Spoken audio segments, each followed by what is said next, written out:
Fon Hensley never meant to start an intergalactic incident. All he'd wanted was to drop off a package and maybe crack a few jokes along the way.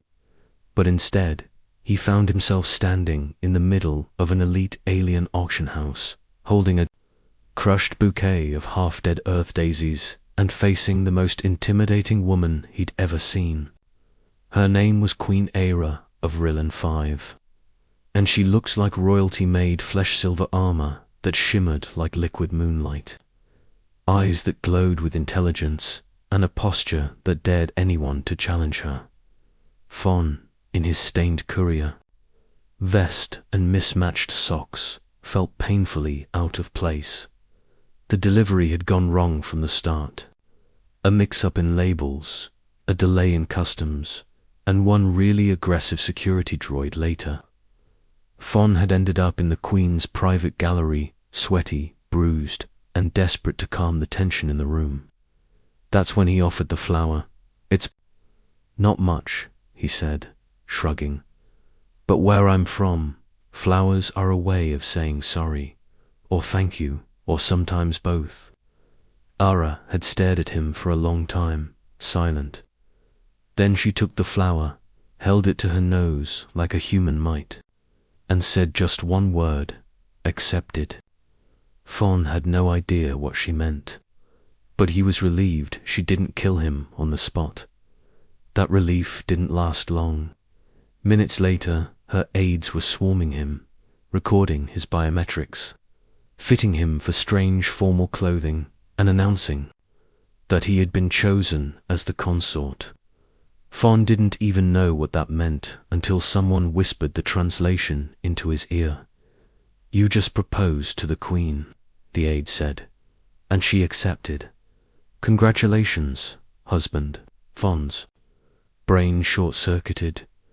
He tried to protest, to explain it was all a misunderstanding, but no one seemed to listen.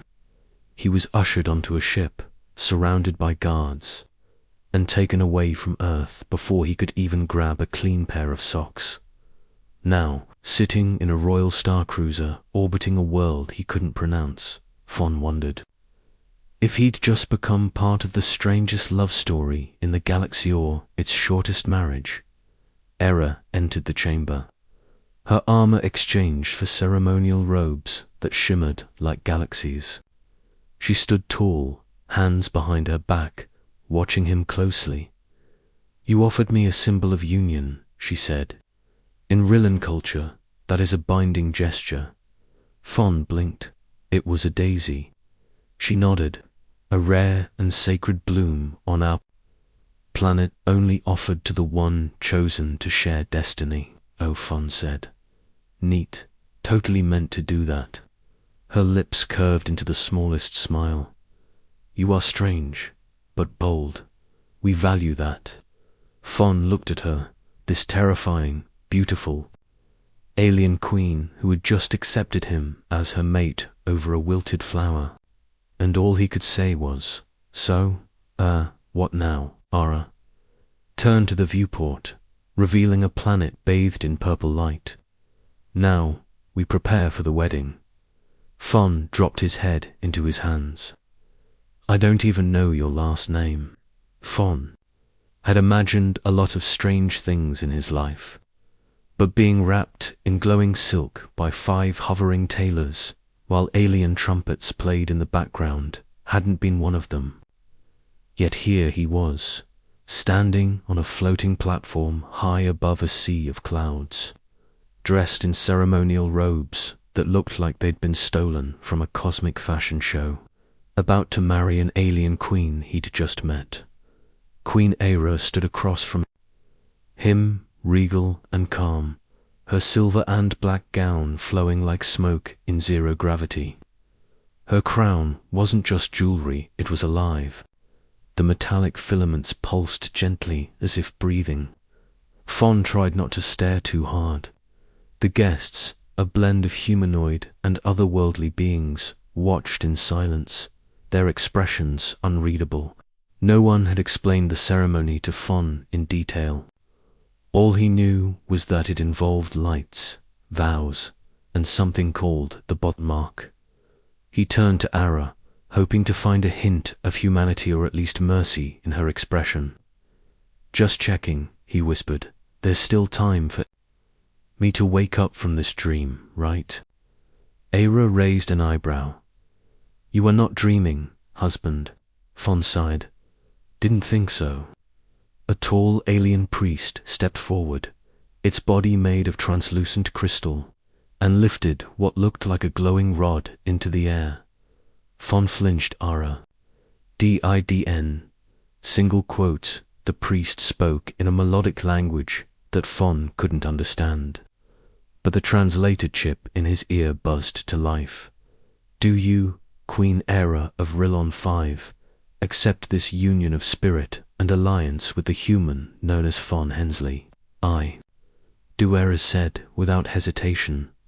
Fon's jaw dropped. She didn't even blink. "And you, human Fon Hensley of Terra, do you accept this sacred bond and pledge loyalty to the crown of Rillon, her people, and her queen?" Fon froze. 1,000 thoughts hit him at once. He was just a delivery guy. He still owed rent. His last girlfriend broke up with him because he forgot her cat's birthday. And now he was about to become a royal consort. He swallowed. "I mean, yeah, I do, I guess." The priest placed the rod between them, and it glowed brighter. Fon felt a strange tingle in his chest, like something was sinking inside him. The air pulsed with soft light. He looked down and saw a symbol burning faintly on the skin of his wrist. The bond mark. The crowd erupted into strange echoing music, and then it was done. They were married. Era stepped closer, her gaze softer. "Now it is done." Fon stared at her, trying to keep his voice steady. "So, does this mean I get a royal paycheck or something?" She didn't laugh, but there was warmth in her eyes. "You get something greater responsibility," Fon sighed. "Why does that sound like less fun than it should be?" They descended together toward the palace, a sleek tower of crystal and metal nestled among floating gardens. Servants lined the corridors. Some bowed, others just stared. Fon did his best to look confident, but inside he was buzzing with panic. In their private quarters, Era removed her crown and let her shoulders relax. Fon realized, for the first time, how heavy it must be to always look perfect. "Why did you really accept?" he asked suddenly. "You could have said no. Told everyone I was just a confused human with a flower." Era looked at him, something unreadable in her gaze. "Because Rillon needs more than strength. It needs unpredictability. You are unlike anyone I've ever met." Fon blinked. "So basically, I'm weird enough to be valuable." "That," she said with a ghost of a smile, "and you didn't run." He thought about that. Maybe she was right. Maybe there was a reason she chose him. Not for what he was, but for what he could be. Fon Hensley, royal consort. It still sounded like a joke. But maybe, just maybe, he could learn to laugh with it rather than at it.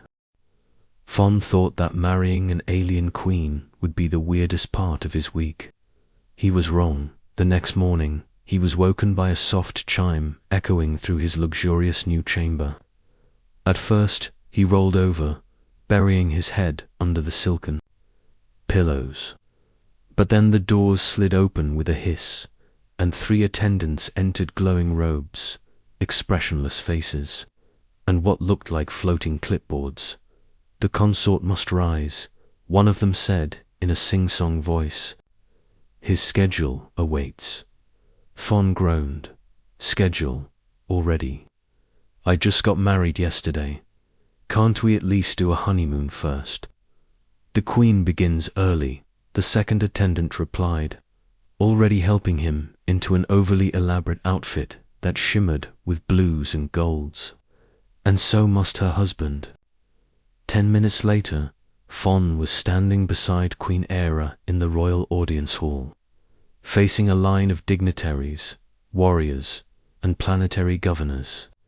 The room was breathtaking, walls made of shifting crystal, a ceiling filled with swirling constellations, and banners of unknown languages dancing in mid-air. Fon whispered to Ara, "Do I have to talk to them? Because I think my bow just looked like a sneeze."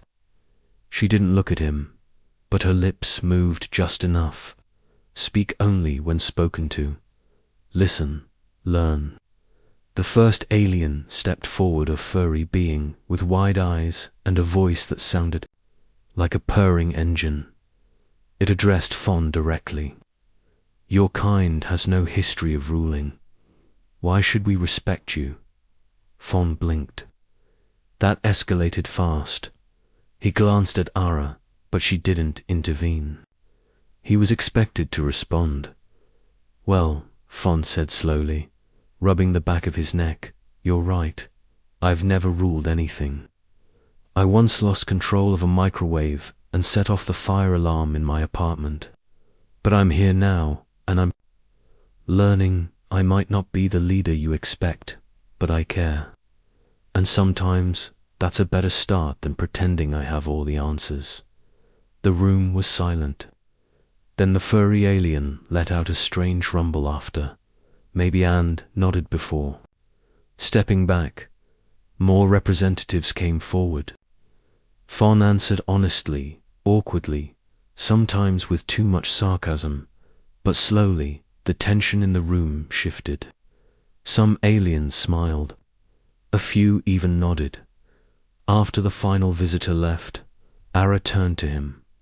"You handled that well, did I?" Fon asked, "because I'm pretty sure I told one of them that I once ate soap as a kid."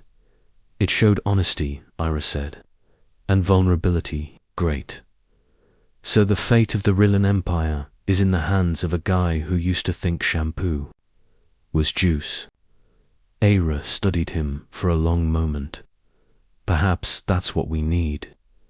Later that evening, they sat on a balcony overlooking the glittering city below. Stars blinked softly above, and glowing plants lined the edges of the SKYWALK.FON, leaned on the railing. "So, what exactly is expected of me tomorrow? Please don't say another council meeting." "Tomorrow," Ara said, "you'll accompany me to the Harmonium." "That sounds peaceful. It's where leaders settle disputes." "In public?" Fon groaned. "Of course it is." She glanced at him. "You can still walk away, Fon. If you say the word, I will find a diplomatic exit." He looked at her, surprised. "Really? I thought I was bound for life." "You are. But I am not a prison. If you wish to go, I will not stop you." Fon was quiet for a moment. The stars reflected in his eyes. Then he smiled faintly. "No, I'm not going anywhere." Ara didn't reply, but something shifted in her postureless armor, more openness. Fon wasn't just her consort now. He was starting to become her partner. The Harmonium was nothing like Fon expected. He thought it would be a boring council room full of dusty old aliens arguing about taxes. Instead, it was an open-air amphitheater built on a massive floating disk above Ryland's capital. Thousands of citizens filled the crystal seats, their robes shimmering like stars. Holograms projected everything in the air faces, symbols, past conflicts. The entire city could watch. Era stood at the center of the platform, calm and radiant as always. Fon stood beside her, feeling like a penguin next to a phoenix. "Today," Era said, her voice amplified through invisible tech, "we hear the grievances between House Talvek and the Harnali Guild. May their truths rise and peace follow." Fon didn't know the details, But from what he'd learned in orientation, the harmonium wasn't just a trial, it was a performance. Arguments were dramatic, truths were sharp, and sometimes the outcome changed the course of planetary politics. The first speaker was a woman from House Talvek, tall and armored, her voice like thunder. They violated the old accords. Their trade routes cut into our systems. We demand restitution and control of the Perma-line. Then the Harnali guildmaster stepped forward, short, hunched, with glowing robes that changed color with his emotion. We violated nothing. The space was open. We only did what any wise navigator would do. The crowd murmured. Holograms showed. Maps, timelines, contracts. Fon watched, wide-eyed, whispering to Ara, "This is like a courtroom mixed with a soap opera." She didn't respond. She was watching him. When both parties finished, silence fell. And then, to Fon's horror, Ara turned to him. "My consort will speak." Fon stiffened. "Wait, what?" She faced him fully, her voice still formal. "You are of neutral origin. Your judgment may bring balance. Speak, Fon Hensley." He looked at the crowd, at the glowing city, at two alien leaders glaring at him like he held their future in his hands. His stomach flipped. He stepped forward. "Okay, so first of all, I'm just a guy from Earth. I don't have fancy titles or decades of history here, but I do know something about fairness." He looked at both parties. "House Talvek, you feel wronged, Harnali. You feel justified. But maybe, instead of taking, you could try something wild like sharing." There were a few chuckles. Fon kept going. "Where I come from, we fight over everything, land, pride, who gets the last slice of pizza. But sometimes the answer isn't who's right, it's what keeps the peace.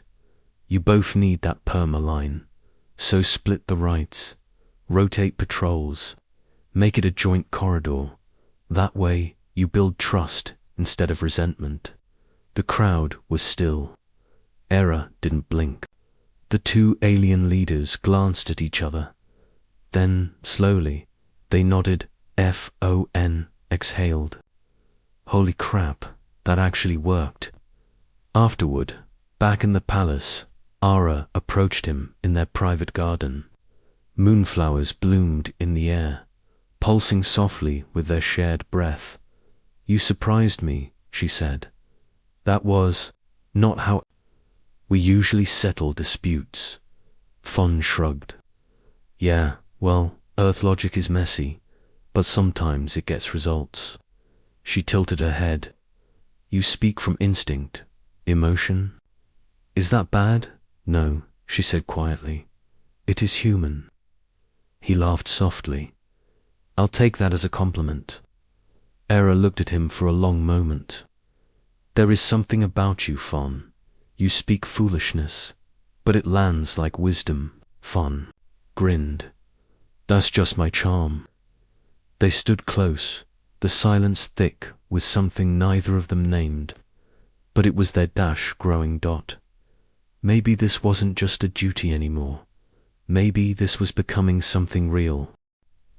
A week after the harmonium, Fon found himself doing something even more terrifying than addressing alien courts or standing beside a queen. He was standing alone.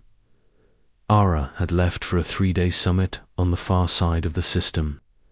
Fon had begged to come, but tradition didn't allow it. Consorts stayed behind. The palace, once overwhelming and buzzing with activity, now felt ... silent. Too silent, he wandered through the gardens, where the plants glowed softly and changed color with each breath.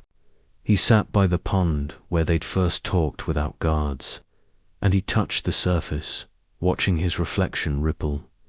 He was different now, not just the fancy clothes or the palace. His mind had changed. His choices had started to matter to her people, to Era, and to himself. A soft voice interrupted his thoughts. You miss her already? Fon turned. Fon, the royal advisor, stood nearby. As always, the older alien looked like he disapproved of air itself. But his tone was less sharp today. Fon nodded. Yeah, I do. Is that weird? Von paused. Perhaps not. You have adapted. More than I expected. Fon smiled. Well, I've stopped asking if I'm dreaming, so that's progress. Von studied him in silence. When she returns, she will expect more of you. I figured, Fon said. Let me guess, more ceremonies, more speeches, and maybe a surprise deathmatch. Von didn't laugh, but something in his eyes softened. You are not what we anticipated, human, but perhaps, that is what we needed. Fon blinked. Was that a compliment? Von turned and walked away. Don't ruin it. Later that evening, Fon sat on the observation deck alone. Stars swirled across the curved window, and distant moons drifted by. His thoughts were loud in the quiet. He missed Earth, chaos, the noise, the pizza, but mostly he missed knowing who he was.